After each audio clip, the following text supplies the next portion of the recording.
यहाँ पर उपस्थित सभी श्रोतागण भक्तगण, मातृशक्ति, संत समाज, सभी प्रिय बंधुओं को मेरा जय श्री कृष्ण। आइए गोविंद के चरणों में मन को लगाते हुए, मन और वाणी को पवित्र करते हुए चतुर्थ दिवस की कथा में प्रवेश करेंगे।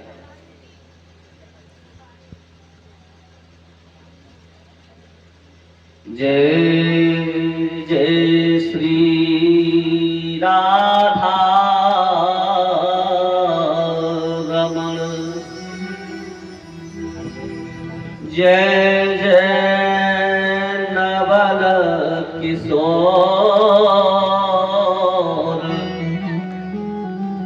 जय गोपी चित चोर प्रभु,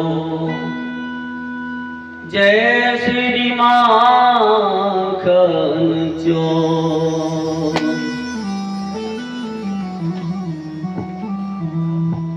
श्री राधे राधे गोविंद गोविंद राधे, श्री राधे राधे गोविंद गोविंद राधे,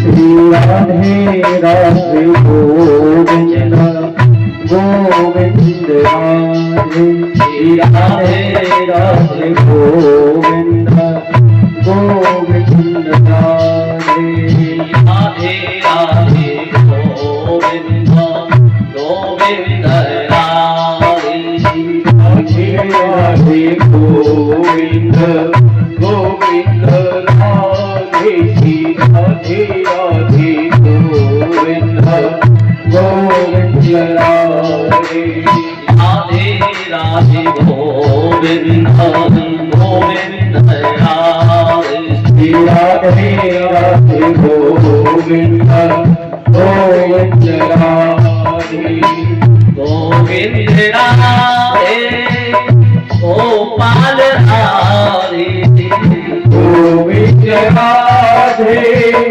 गोपाल राधे, गोविंद राधे गोपाल राधे, गोविंद राधे गोपाल राधे, राधे राधे गोविंद गोविंद राधे, राधे राधे गोविंद गोविंद राधे, राधे गोविंद गोविंद राधे, राधे राधे गोविंद गोविंद राधे, राधे राधे गोविंद गोविंद राधे, राधे राधे गोविंद गोविंद राधे, गोविंद राधे गोपाल राधे,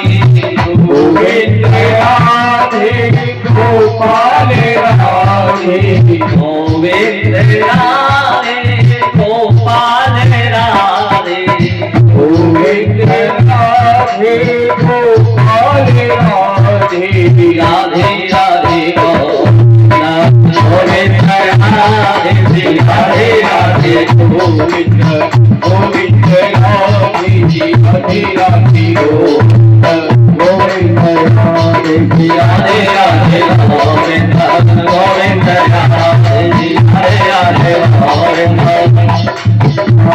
राधे राधे गोविंद गोविंद राधे, राधे राधे गोविंद गोविंद राधे, गोविंद राधे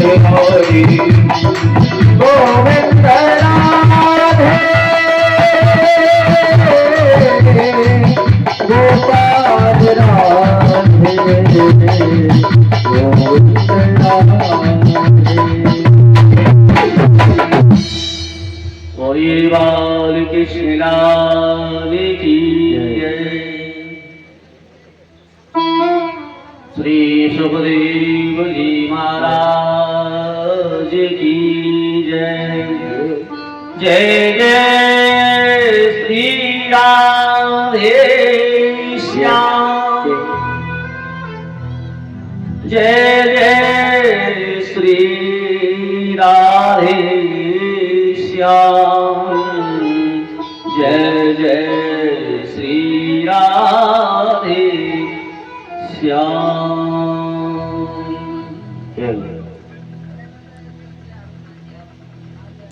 कृष्णाय वासुदेवाय हरये परमात्मने प्रणतःखिलेशनाशाय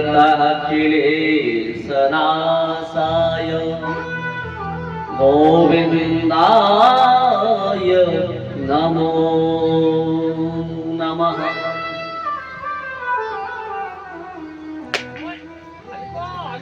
शीतल मंद सुगंध समीर पवन चल रही है और पतित पावनी गंगा महारानी का किनारा है।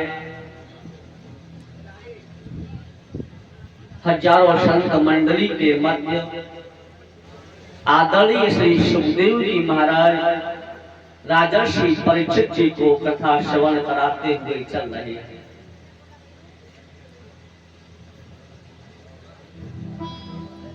श्री सुखदेव जी महाराज ने परीक्षित महाराज से कहा, परीक्षित जी, हे राजन परीक्षित, आज चतुर्थ दिवस है, क्या आपकी कुछ खाने पीने की इच्छा नहीं हो रही है? बोले गुरुवर, आप मुझे जो ये अमृत पान करा रहे हो, इस अमृत के पान करने से मेरी क्षुधा पिपासा सब शांत हो गई है। गुरुवर, आप मुझे यही रसपान कराते हुए चलो। श्री सुखदेव जी महाराज से राजर्षि परीक्षित महाराज ने प्रश्न किया, गुरुवर, परमात्मा की दृष्टि में भेद क्यों है? भगवान जो है देवताओं की रक्षा करते हैं और दैत्यों को क्यों मारते हैं?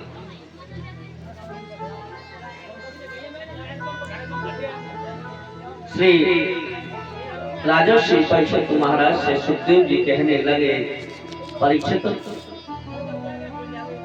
भगवान की दृष्टि तो एक समान है, उनके यहाँ पर न कोई भेदभाव है। परमात्मा के लिए तो सभी एक समान है। सुखदेव जी वर्णन करते हैं, समः प्रिय सुहृद ब्रह्मन् भूतानां भगवान स्वयं इंद्रस्यार्थो कथम दैत्यां वधीतो विषमो यथा। समः प्रिय सुहृद ब्रह्मन्। परीक्षित, परमात्मा की तो एक समान दृष्टि है। जो भगवान को याद करता है और प्रभु को जो बुलाता है तो भगवान उसके पास में चले आते हैं। भगवान को याद करते हुए चलो। भगवान को किसी भी बहाने से याद करते हुए चलो।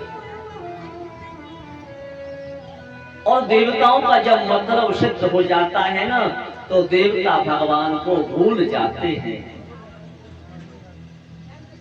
लेकिन जो दैत्य है वह ठाकुर जी को कभी भूलते नहीं है।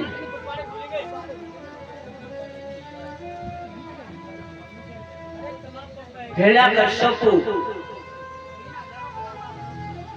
का भाई जो हिरण्याक्ष मारा गया, तो आज हिरण्यकश्यप ने और भगवान से बैर ठान लिया।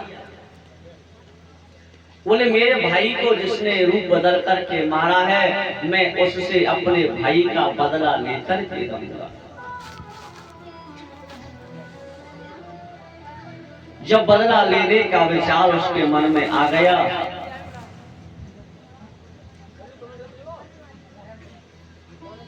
आज अपने मन में ऐसा दृढ़ संकल्प कर लिया, भोवो साधो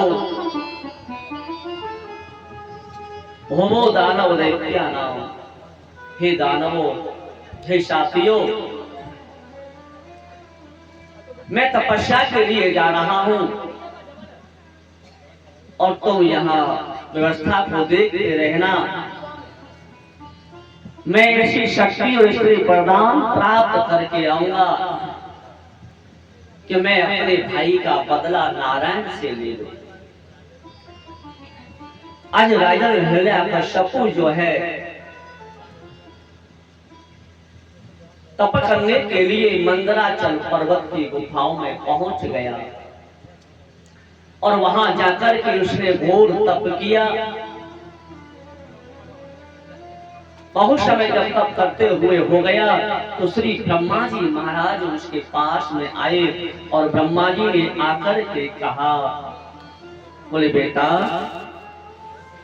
आज तो मैं बहुत समय हो गया तप करते हुए, अब तुम जो है अपने तपस्या को बंद करो और तुम्हारी जो इच्छा हो वो मुझसे वरदान मांगो। जब वरदान मांगने का नंबर आया तो हिरण्याकश्यप ने सर्वप्रथम बार जो है उनसे कहा, यदि तुम मुझे वरदान देना चाहते हो तो एक वरदान दो। बोले बेटा, जो तुम चाहो वो मांगो। बोले मैं तुमसे जो मांगू वो तुम्हें देना पड़ेगा, ठीक है। आज प्रथम उसने वरदान प्राप्त किया, ब्राह्मण, मैं किसी मानव या पशु से नहीं मरूं, मैं किसी इन 12 महीनों में नहीं मरूं और न किसी अस्त्र और शस्त्र से मेरी मृत्यु हो। मैं न दिन में मरूं और न रात्रि में मरूं। मेरा मरण जो है न भूमंडल पर स्पर्श हो और न ही मैं आकाश मंडल में मरूं। महाराज, न दिन हो और न रात्रि हो। ब्रह्मा जी ने कहा, बेटा, तुमने जो वरदान मांगे वो मैंने तुमको दे दिए। ब्रह्मा जी महाराज ने उसे वरदान दे दिया और वरदान शक्तियों को प्राप्त करके आज हिरण्याकश्यप वहां से अपने नगर में वापस आया। उधर में उसकी जो पत्नी है कयाधु, जो गर्भवती थी, हिरण्याकश्यप के पीछे, और उसने उस गर्भ को जन्म दिया जिसका नाम प्रहलाद रखा गया। राजन, आज वही श्री प्रहलाद जी महाराज जो है और परमात्मा की भक्ति के रंग में रंग चुके हैं। हिरण्याकश्यप ने आकर के सभी से आदेश कर दिया, बोले अब कोई यज्ञादि कार्य नहीं करेगा, संत ब्राह्मणों को कोई भोजन नहीं कराएगा, कोई दान नहीं देगा। जब जब दैत्य प्रकोप करते हैं ना तो संत और ब्राह्मणों पर जो है उनकी गाज गिरती है। साधु संतों के आश्रमों को जो है वो तोड़ते हैं, परेशान करते हैं। अब तो यज्ञ कराना भी बंद कर दिया। भैया, किसी को कोई यज्ञ करनी है तो मेरे नाम से ही यज्ञ करो। श्री प्रहलाद जी महाराज को आज पढ़ने के लिए अपने कुल के जो आचार्य हैं हिरण्याकश्यप ने, जो शुक्राचार्य जी के पुत्र थे जिनका नाम है संदारमत, उनका विश्वविद्यालय चल रहा है और गुरुकुल में पढ़ने के लिए अपने पुत्र प्रहलाद को भेज दिया।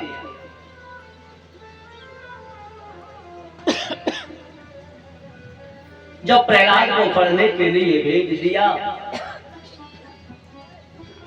थोड़ा समय व्यतीत हुआ, लेकिन प्रहलाद जी ने तो पहले ही जब गरों में थे तब संतों की जब आश्रम में रहे तो उन्होंने तो गरों में ही जो है साधु संगति को पाया और बचपन से उनकी तो दृढ़ता भगवान के चरणों में लग गई। प्रत्येक क्षण परमात्मा का नाम जपते हैं।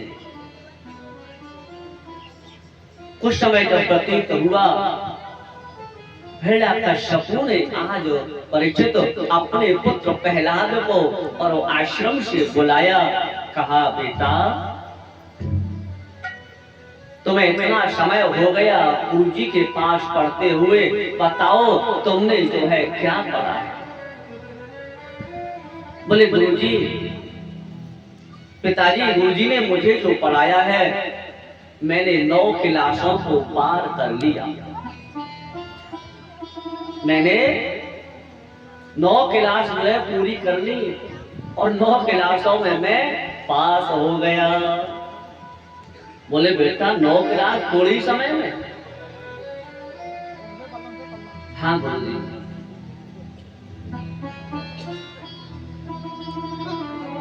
सुखदेव जी कहते हैं परीक्षित, आज जब हिरण्यकश्यपु ने उन्हें पूछा तो श्री प्रहलाद जी महाराज जो है बतलाने लगे, पिताजी बताऊं मैंने क्या पढ़ा है। प्रथम भगते संतन कर संगा, प्रथम भक्ति संतन कर संगा, दूसरे राधे मम कथा प्रसंगा। प्रथम भक्ति संतन कर संगा, दूसरे राधे मम कथा प्रसंगा। बोले बोले पिताजी, पहली क्लास में मैंने ये ज्ञान प्राप्त किया कि जितना भी तुम्हें जीवन प्राप्त हुआ है उसमें से अधिक समय संतों का संग करो, सत्पुरुषों का संग करो, अच्छे लोगों का संग करो, क्योंकि संसर्गजा दोष गुणा भवन्ति। जैसी संगति में रहोगे उसी प्रकार के दोष और गुण अपने अंदर आते हैं। दूसरी में क्लास का जो मैंने ज्ञान प्राप्त किया पिताजी, दूसरे जन्म में कथा प्रसंगा, और जितना हो उतना भगवान की कथाओं को सुनो, भगवान के नाम का जप करो और उसका कीर्तन करो। यदि हमारे पास में 24 घंटों में से समय नहीं है तो जब हम चारपाई पर बिस्तर पर लेट जाते हैं ना, उस समय अपना ध्यान गोविंद के चरणों में लगा करके और भगवान का कीर्तन करते करते हमें सोना चाहिए। हम भगवान का नाम लेते लेते जब सो जाएंगे ना, प्रातः काल जब हमारी नींद खुलेगी तो हमारे मुख से वही भगवान का नाम निकलेगा।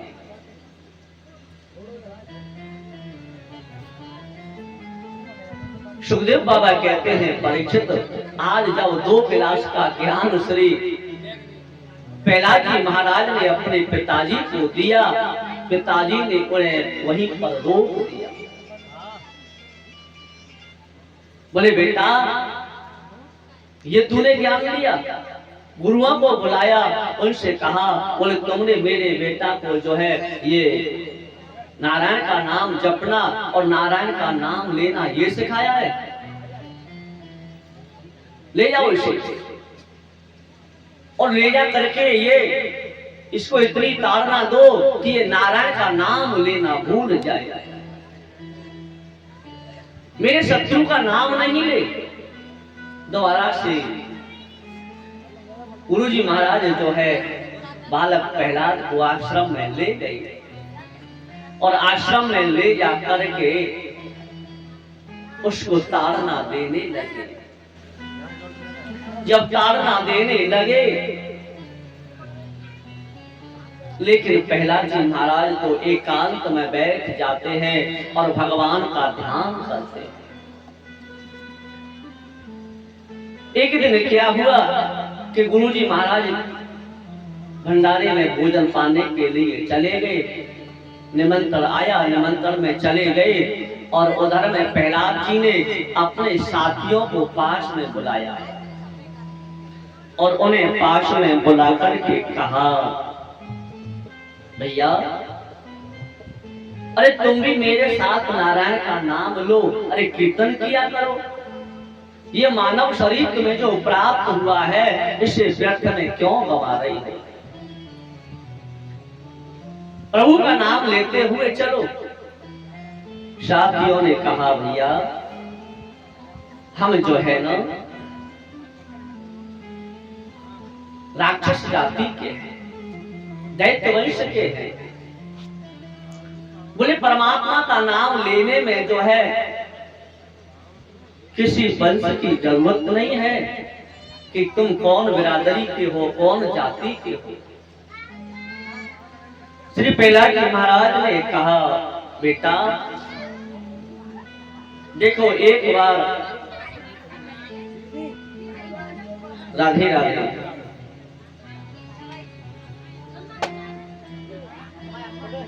एक बार एक मछुआरा और एक सरोवर के किनारे मछलियों को पकड़ रहा था। उधर से उन्होंने देखा कि राजा जो है अपने घोड़े पर सवार होकर के आ रहे हैं। डरने लगा कि राजा को यदि पता चल गया तो राजा मुझे दंड देंगे। इसलिए उसने क्या किया कि वहां बगल में जो है मरघट था, और वहां से मरघट की चिता की भस्मी को अपने शरीर पर लगा लिया, और एक सफेद कफन वहां पर पड़ा हुआ था, और कफन को ओढ़ करके और वहीं पर बैठ गए। साथियों, आज वो मछुआरा जो है उसने क्या किया कि भगवान का नाम लेना प्रारंभ कर दिया, और जब राजा वहां से निकलने लगे तो राजा ने देखा कि ये कोई ऋषि है जो मरघट में तपस्या कर रहा है। राजा ने अपने घोड़े को छोड़ दिया और उसको प्रणाम किया। प्रणाम करके वह वहां से आगे को निकल गए। उसके बाद उसने उस कफन को वहीं पर छोड़ दिया, और मन में विचार आया कि आज मैंने ये जो है एक भय के मारे ऐसा रूप धारण किया, तो राजा ने मुझे प्रणाम किया है। भैया उसने जो है ना चाहे भय के मारे ये प्रकारेण समय को देखते हुए आज उसने ऐसा कर्म किया, तो क्या वो मछुआरा जो है उस मछुआरे को प्रणाम नहीं किया, उस रूप को प्रणाम किया? साथियों, परमात्मा का नाम लेने के लिए भगवान जो है ये नहीं देखते कि कौन सी बिरादरी है। अरे विदुर जी महाराज जो है उनको देखो,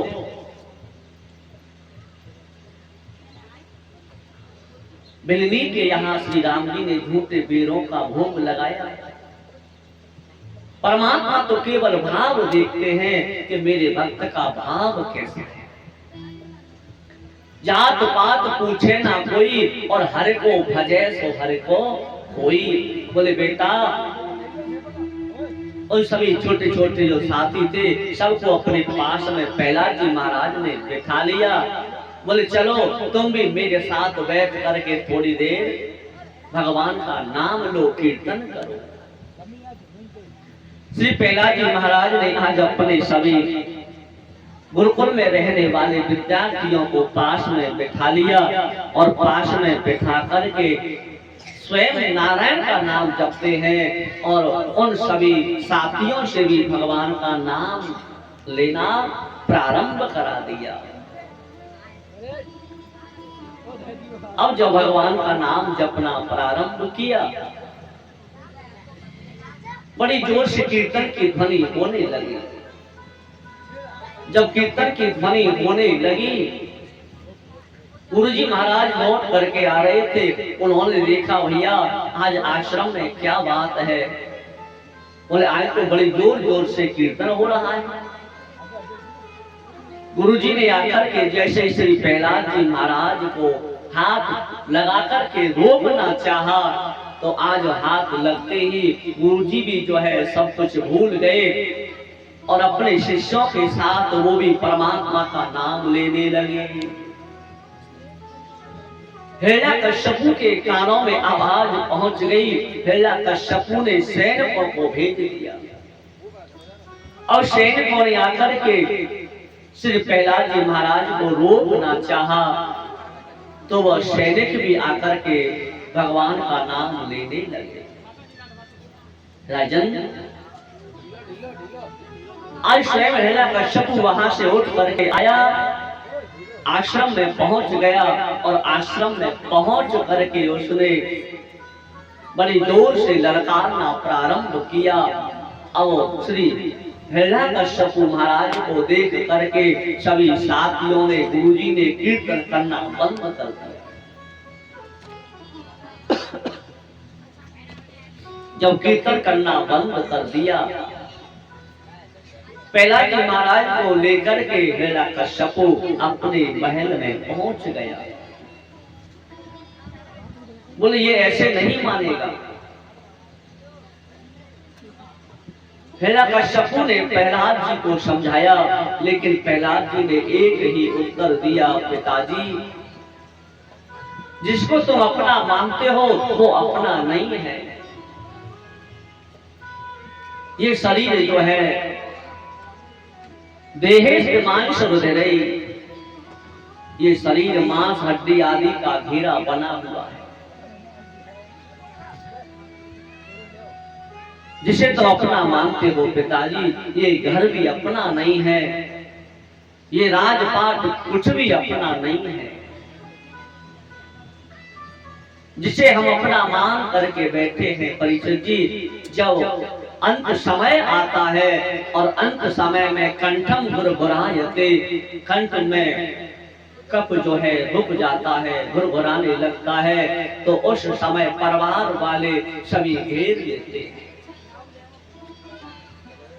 और यमदूत आते हैं, पकड़ करके लेकर जाने लगते हैं ना। तो जो पत्नी अपनी है वो अपनी पत्नी केवल दरवाजे तक साथ चलती है।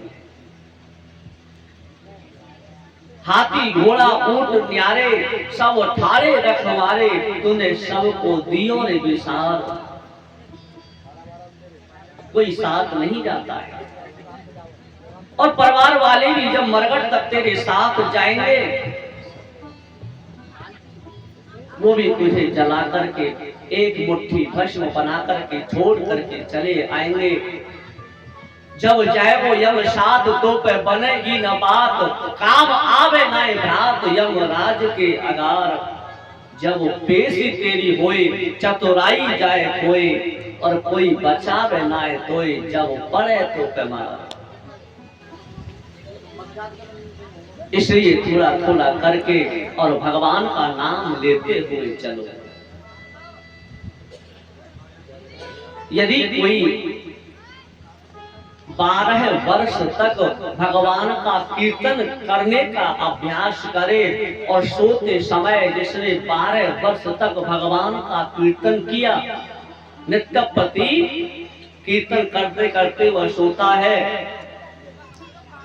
तो भगवान का कीर्तन करने से वह पुरुष जो है उसके सभी पाप समाप्त हो जाते हैं और वह परमात्मा की झलक का दर्शन करता है। यदि उसने इस नियम को अखंड कर लिया,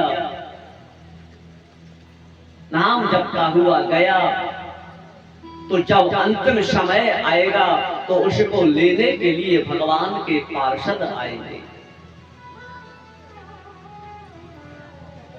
लेकिन जो है हम ये सोचते हैं कि अभी तो हमारे पास महाराज बहुत समय है, अभी तो बहुत अवस्था है, भजन कर लेंगे। एक बार एक भंवरा उड़ता हुआ आया और एक पुष्प पर आकर के बैठ गया। जब वह भंवरा आकर के बैठ गया, उस पुष्प के जो पराग है उसका रस का आनंद लेने लगा। बार बार ऊपर को देखता है कि अभी तो भवन भास्कर सूर्य जो है निकले हुए हैं, सूर्य अस्त होने में समय है। फिर उस आनंद में मग्न हो गया, फिर भूल गया। फिर देखा कभी तो थोड़ा और समय है, उसका आनंद लेते लेते आज समय व्यतीत हुआ, भगवान सूर्य अस्त हो गए। जब भगवान सूर्य अस्त हो गए तो वह भंवरा जो है ना उस पुष्प के अंदर बंद हो गया। और बंद होकर के रात्रि में सोचने लगा, रात्रि गमिष्यति भविष्यति सुप्रभातम, बोले प्रातः काल होगा, ये रात्रि जो है बीत जाएगी और पुनः प्रातः काल होगा, सूर्य भगवान उदय होंगे, ये पुष्प दोबारा से खिलेगा और मुझे फिर इसका आनंद रसपान करने का मौका मिलेगा। लेकिन मध्य रात्रि में हुआ क्या, दूसरा दिन नहीं हो पाया और एक हंत हथनी, एक मदमस्त हाथियों का टोल आया और एक हाथी ने उस पेड़ को उखाड़ लिया और उसे जमीन पर पटक दिया। उस पुष्प के अंदर जो भंवरा बैठा हुआ था सज्जनों, वो समाप्त हो गया। उसके लिए वो दिन नहीं निकला। लेकिन हम सोचते हैं कि अभी तो और समय है, श्वासों का कोई पता नहीं है।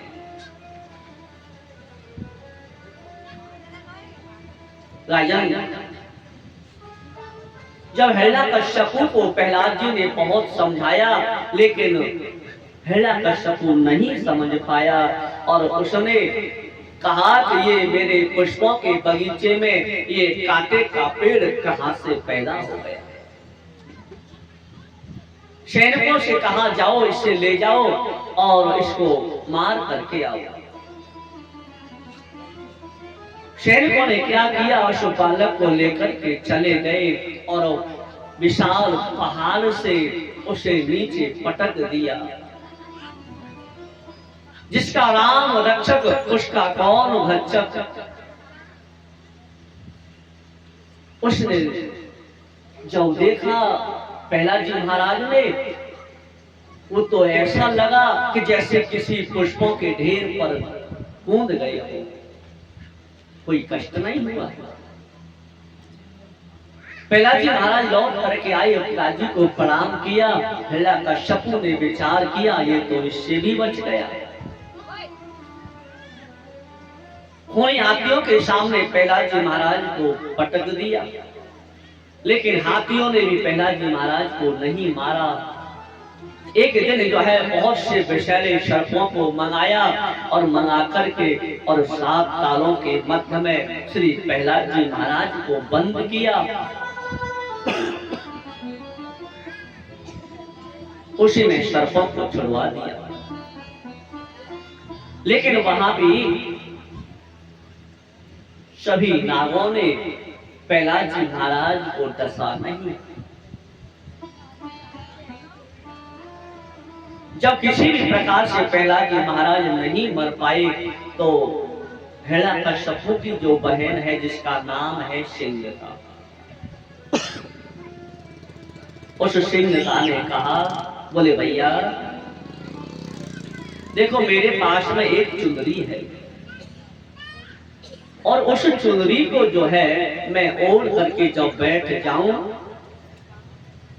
उस चुनरी का ये प्रताप है, जिसके सिर पर चुनरी रहेगी वो नहीं जलेगा और जिसके सिर पर चुनरी नहीं रहेगी वो जल जाएगा। मैं जब प्रहलाद को गोद में लेकर के बैठ जाऊं तो तुम अग्नि जला देना।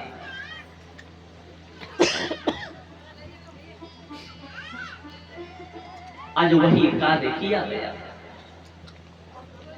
लेकिन वहां भी मेरे गोविंद ने प्रहलाद भक्त की रक्षा की। उसी समय पवन देव चलने लगे और पवन देव जब चले तो वो चुंदरी उड़ करके प्रहलाद जी के सिर पर पहुंच गई और बहन सिंहिका जो है वो धू धू करके जल करके भस्म हो गई।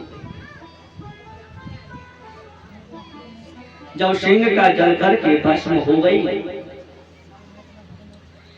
प्रहलाद जी महाराज के जो साथी थे ना, वो जो बच्चे गुरुकुल में थे जिन्होंने भगवान का नाम जपा था, तो आज उन्होंने क्या किया कि वह तो अपने प्रहलाद जी महाराज को जो है पुकारने लगे, बोले भैया प्रहलाद निकल करके आओ। और जो हिरण्यकश्यप के साथी थे उन्होंने प्रहलाद जी महाराज पर ईंट पत्थर मिट्टी को धूल को फेंकना प्रारंभ किया। उसी दिन से जो है होली का प्रचलन प्रारंभ हुआ। हिरण्यकश्यप ने विचार किया कि अब ये ऐसे नहीं मरेगा। कहा प्रहलाद अब मैं तुझे अपने हाथों से आज मारूंगा। बोले पिताजी तुम मुझे नहीं मार सकते। बोले मैं देखता हूं तेरा भगवान तुझे आज बचाने के लिए कैसे आया।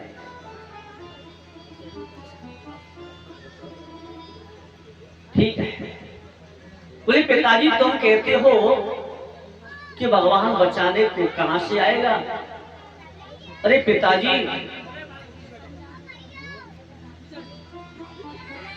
भगवान जो है हर समय मेरे साथ में है। बोले तेरे भगवान इस खंबे में भी है। बोले हाँ।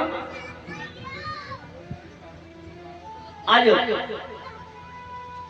श्री प्रहलाद जी महाराज कहने लगे, बोले पिताजी तुम मुझे नहीं मार सकते। बोले मैं तुझे मारूंगा। अब देखता हूं तेरा भगवान तुझे कैसे बचाएगा। देख तेरा भगवान कहाँ है। बोले पिताजी मेरा भगवान कहाँ नहीं है, आप ही बताओ ऐसी कौन सी जगह है जहाँ भगवान का वास नहीं है। बोले इस कमरे में भी है। बोले हाँ। पहला जी सोचने लगे, बोले अब इससे डरना क्या है। उसी समय हिरण्यकश्यप ने उस खम्भे को अग्नि से गर्म करा दिया और जब खम्भा लाल पड़ गया, जब खम्भा लाल पड़ गया तो आज प्रहलाद जी महाराज ने भगवान को पुकारना प्रारंभ किया। गोविंद हे प्रभु यदि आज आपने जो है मेरी रक्षा नहीं की और आपने इस हिरण्यकश्यप को दर्शन नहीं दिया तो इसे विश्वास कैसे होगा। हिरण्यकश्यप जो मारने के लिए तलवार लेकर के उद्यत हुआ, उसी समय श्री प्रहलाद जी महाराज ने क्या देखा, उस खंबे पर एक चींटी घूमती हुई दिखाई दे गई। प्रहलाद जी ने कहा मेरे प्रभु यहाँ भी प्रकट हो गए। बोले पिताजी तुम कहते हो कि भगवान नहीं है और देखो मेरे प्रभु तो जो है इस खंबे में भी है। पिताजी तुमने मुझे मरवाने के लिए अनेक उपाय किए लेकिन मैं नहीं मर पाया। प्रहलाद जी कहने लगे पिताजी अब भी मान जाओ, तुम क्यों मेरे पीछे पड़े हो।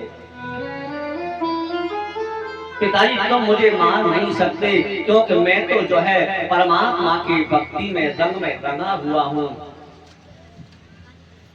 श्री प्रहलाद जी महाराज पिताजी से कहते हैं, मोए राम नामो प्यारो,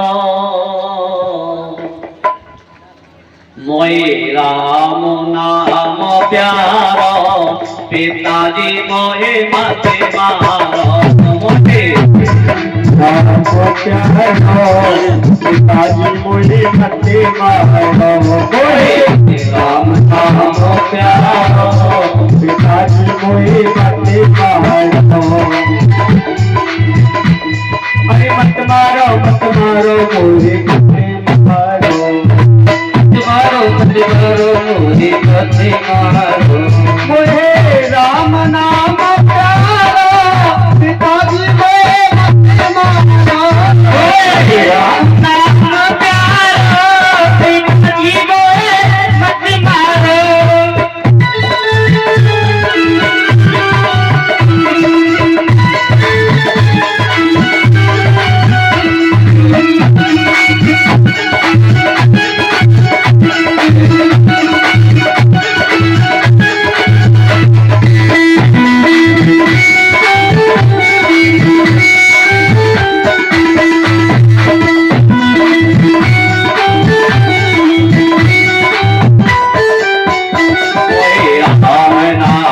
प्यारो, पिताजी मोहे मत मारो। पिताजी मोहे मत मारो। मत मारो मोहे मत मारो। मत मारो मोहे मत मारो। मोहे राम नाम प्यारो, पिताजी मोहे मत मारो। राम नाम प्यारो, पिताजी मोहे मत मारो। राम नाम प्यारो, पिताजी मोहे मत मारो।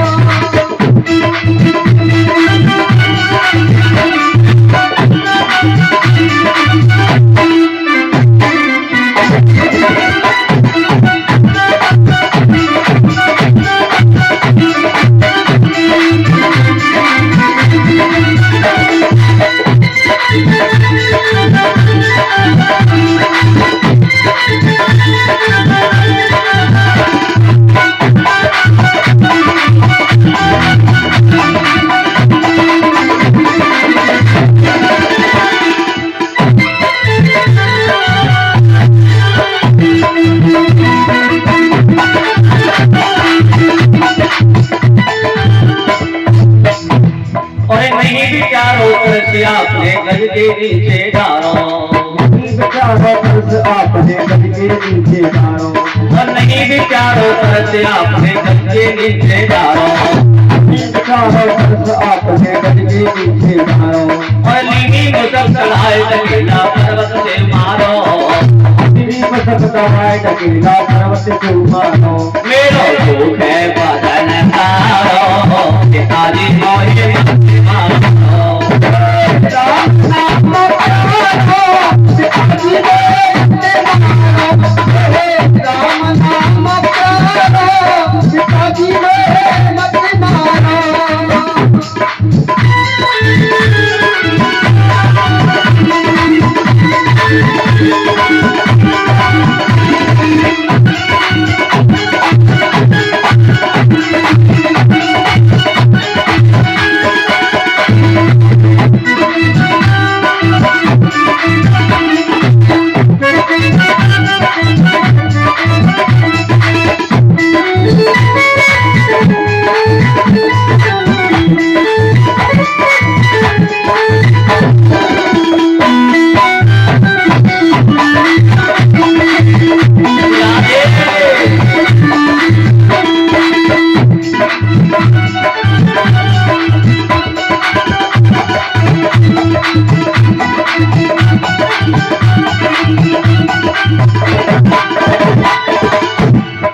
कहने लगे, पिताजी अभी तुम संभल जाओ और मेरे साथ ठाकुर जी का नाम लेना प्रारंभ करो। परमात्मा का नाम लेने से तुम्हारी मुक्ति हो जाएगी। और राम नाम के लेने से सहज मुक्त को पाओ, नाम के लेने से सहज मुक्त हो जाओ, और राम नाम के लेने से सहज मुक्त को पाओ, राम नाम के लेने से सहज मुक्त हो जाओ, और मारो मत तुम्हारे पिताजी क्यों मुझको मरवाओ, तुम्हारे पिताजी क्यों मुझको मरवाओ, कोई आवे नहीं ने कारो पिताजी कोई जाते मारो,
राम नाम प्यारा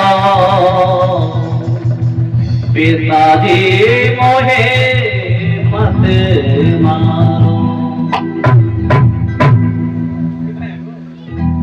आज हिरण्यकश्यप कहने लगा, बोले आओ मैं तुझे छोड़ूंगा नहीं।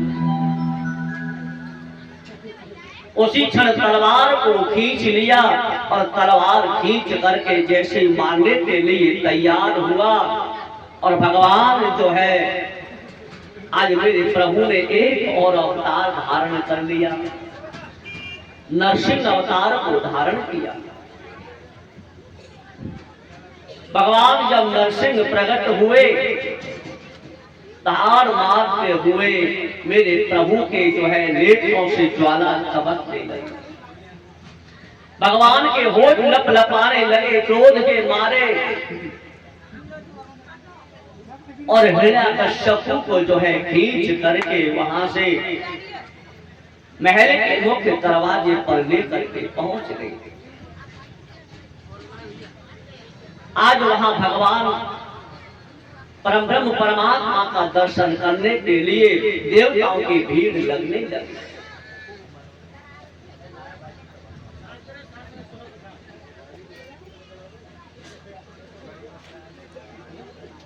भैया और मैया बात करने को तो घर ही बहुत है। भैया व्यवस्थापक जो है थोड़ी ये व्यवस्था देखते रहा करें, यहां से न कहना पड़ेगा। आज भगवान नरसिंह भगवान जो है क्या करते हैं, उसको पकड़ लिया और खींच करके महल के मुख्य दरवाजे पर लेकर के चले गए, और ले जा करके भगवान उस चौखट पर बैठ गए, और चौखट पर बैठ करके भगवान ने जो है अपने जंघाओं पर आज हिरण्यकश्यप को लिटा लिया। कहने लगे अब तू मेरी ओर निहार ले, मैं तुझे मारूंगा। बोले आप मुझे कैसे मार सकते हो, मैंने तो ब्रह्मा जी से वरदान प्राप्त किए हैं। बोले कौन कौन से वरदान बेटा तूने प्राप्त किए। बोले मैंने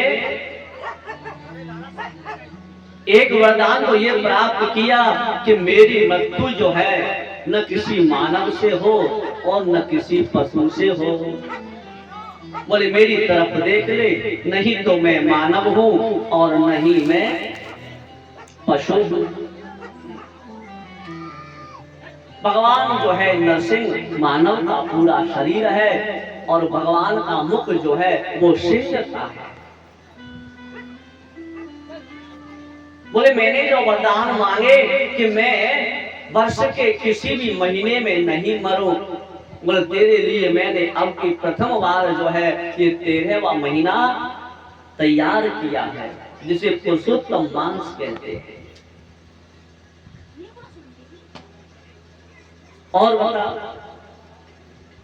बोले मैं जो है ना दिन में मरूं न रात्रि में मरूं। बोले देख भगवान सूर्य अस्त होने को जा रहे हैं और रात्रि प्रारंभ हो रही है, दोनों संध्याओं का मिलन है। इसीलिए कश्यप जी ने अपनी पत्नी को समझाया था ना कि संध्या के समय देवी गर्भधारण और सोना, संध्या के समय भोजन करना और संध्या के समय बच्चों को पढ़ना, ये 4 कार्य निषेध है। और देखिए एक बात मैं आपको और बतलाऊं कि अपने घर की जो चौखट होती है ना, जो दरवाजा होता है, दरवाजे पर बैठ करके कभी हमें भोजन कुछ खाना पीना नहीं चाहिए। भगवान ने कहा हिरण्यकश्यपु और बतला, और क्या वरदान तूने मांगे थे? बोले मैंने वरदान मांगे कि मैं न पृथ्वी पर मरूं और न आकाश में मरूं। बोले पृथ्वी भी नहीं है, मेरी गंगा पर पड़ा हुआ है, बीच में लटका हुआ है, और न तू देख अपने महल के अंदर है और न बाहर है। आधा शरीर भीतर है और आधा बाहर है, चौखट पर है। बोले मैंने वरदान प्राप्त किया कि मैं किसी अस्त्र और शस्त्र से मेरी मृत्यु नहीं हो। भगवान ने कहा तेरे सब वरदान फेल हो गए, मेरे हाथों में कोई अस्त्र शस्त्र तलवार नहीं है। भगवान नरसिंह को उसी समय क्रोध आ गया। बोले तूने मेरे भक्त को बहुत कष्ट दिया, तूने कहा कि परमात्मा को भगवान को बुला ले, वो कहाँ है?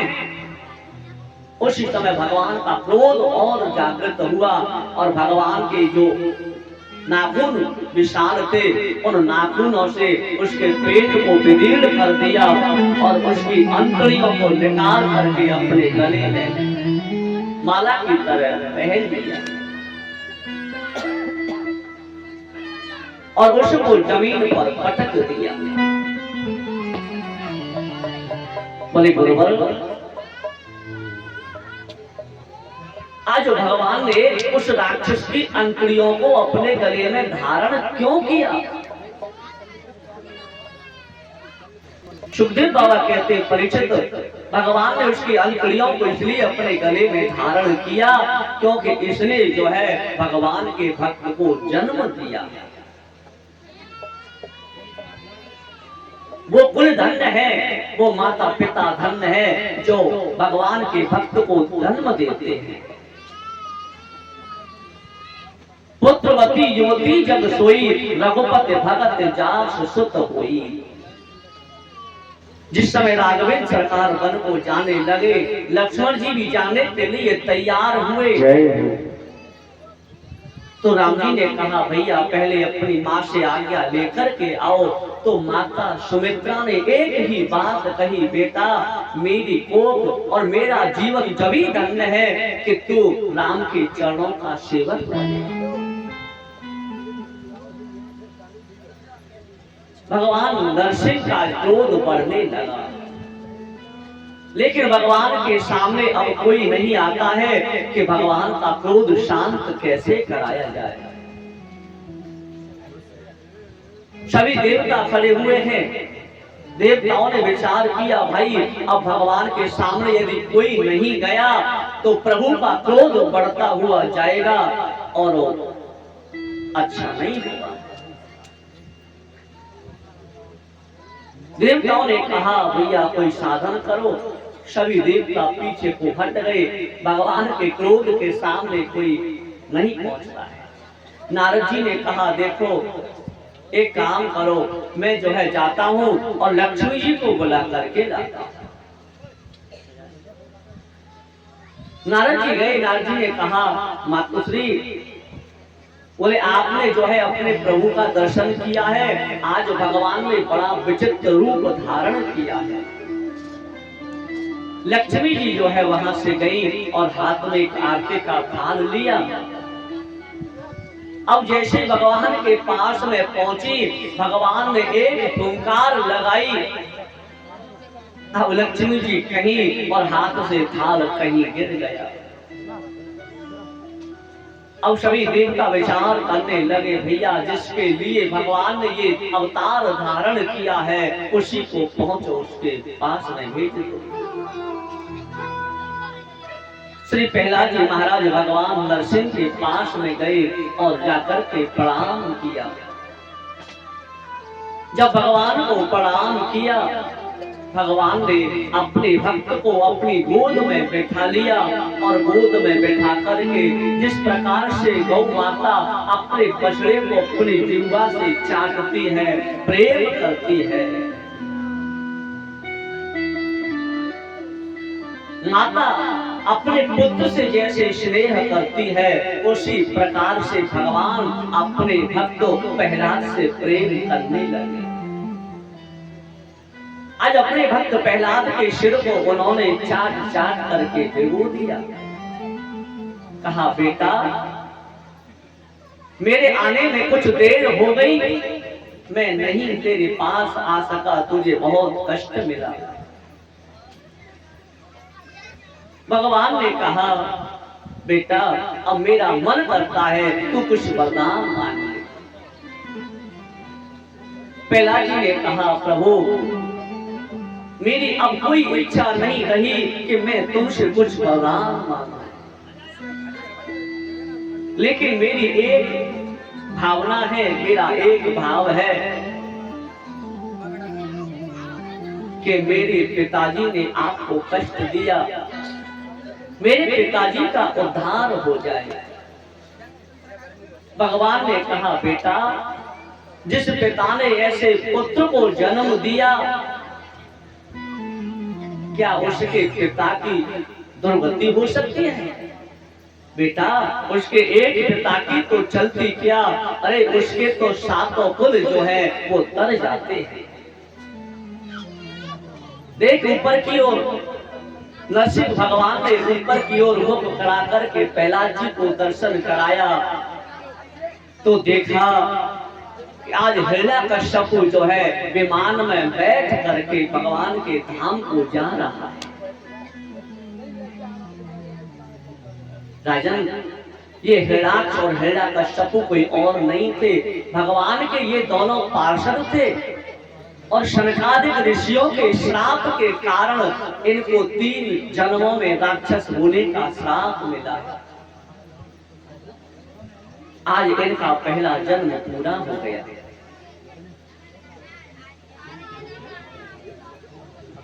राधे राधे।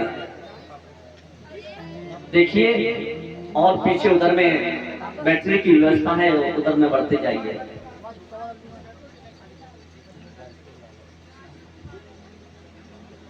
राजन,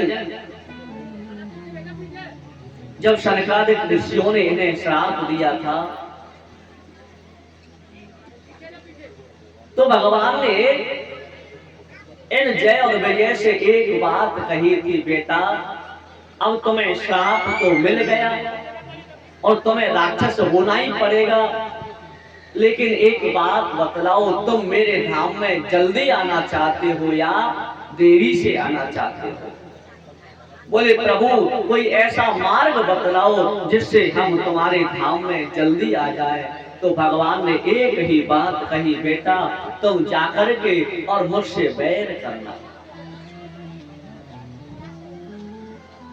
पूर्व जन्म में जो है हिरण्यकश्यप ने भक्त प्रहलाद का बहाना बनाया और भगवान से बैर किया। यही हिरण्याक्ष और हिरण्यकश्यप दूसरे जन्म में रावण और कुंभकर्ण बने। जब रावण को पता चला खरदूषण वो शव बलवंता और मार सके ना बिन भगवंता, बोले आज मुझे पता चल गया कि भगवान का अवतार हो चुका है और अब मुझे उनसे बैर करना चाहिए। तो रावण माता जानकी का बहाना बना करके प्रभु से उसने बैर किया।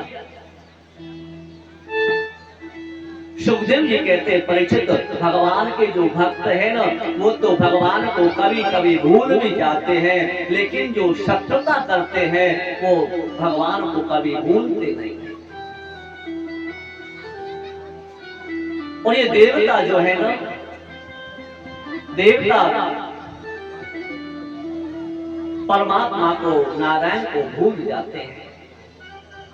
कब? जब जब देवताओं को राज्य प्राप्त हो जाता है भगवान को भूल जाते हैं, और जब राज्य छिन जाता है तो भगवान के पास में आते हैं, प्रभु अब आप हमारी रक्षा कर